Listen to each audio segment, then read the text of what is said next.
الماء، الوجه الحسن والجمال، اختلاف المشاهد تشكل ميزات تفضيلية حية وحيوية.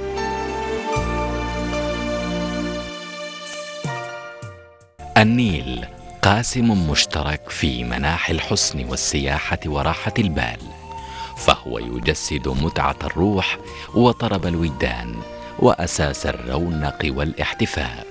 المجرى والنيل والأنهار دلالة على صدق المعنى. التاريخ يفرض نفسه بمعالمه البحرية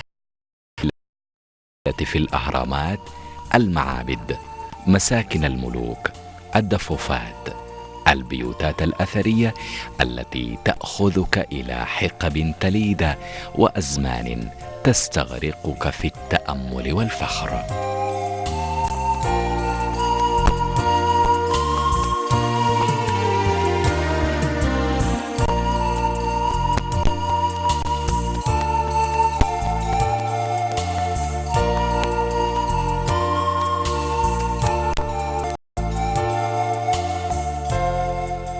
مناخات وجغرافيا وتضاريس في السودان تجعل منه مواكب من السياحة تتحدى العادية، وتظفر إلى عنان الروعة والدهشة من البحر الأحمر وروعته وما يجاوره من مدن وقلاع وتاريخ وزوارق ببور سودان وسواكن وحشود من الجمال، ثم مناخات أخرى تطلع إبداع وتتجازل في عطاء.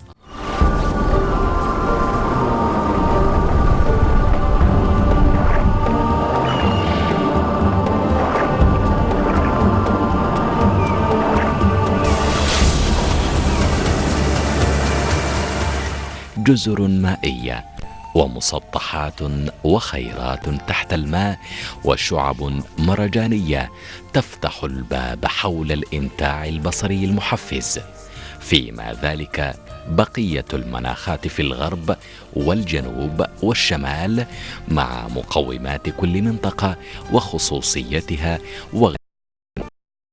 وتضاريسها المميزة من سهول وجبال وتلال وأشجار وأنواع من كلوريات. التراث والثقافة والعادات والتقاليد مناخ آخر لإبداع هذا الوطن في روعة التكوين وسمات التآلف والاندماج ومقومات سامية العطاء الجمعي وقائدة الإبهار والسحر لإرساء الغرام والتكامل والفرح.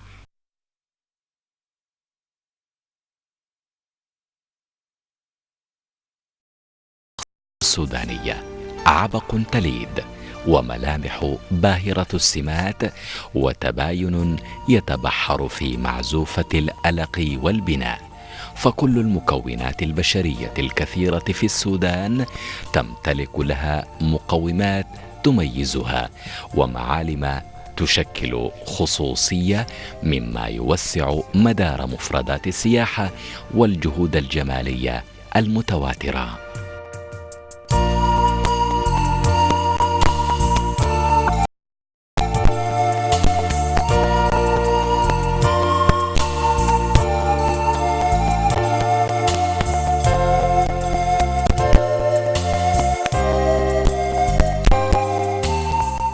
السودان أرض الرواء والبهاء والإمتاع الجمالي والدلالي، حياة وحيوية، مواكب النماء ومناكب الأرض، الإنسان والمفردات والثقافة والتاريخ تجعل منه معقلا سياحيا باذخ الناتج المتفرد والمتميز بلا ريب.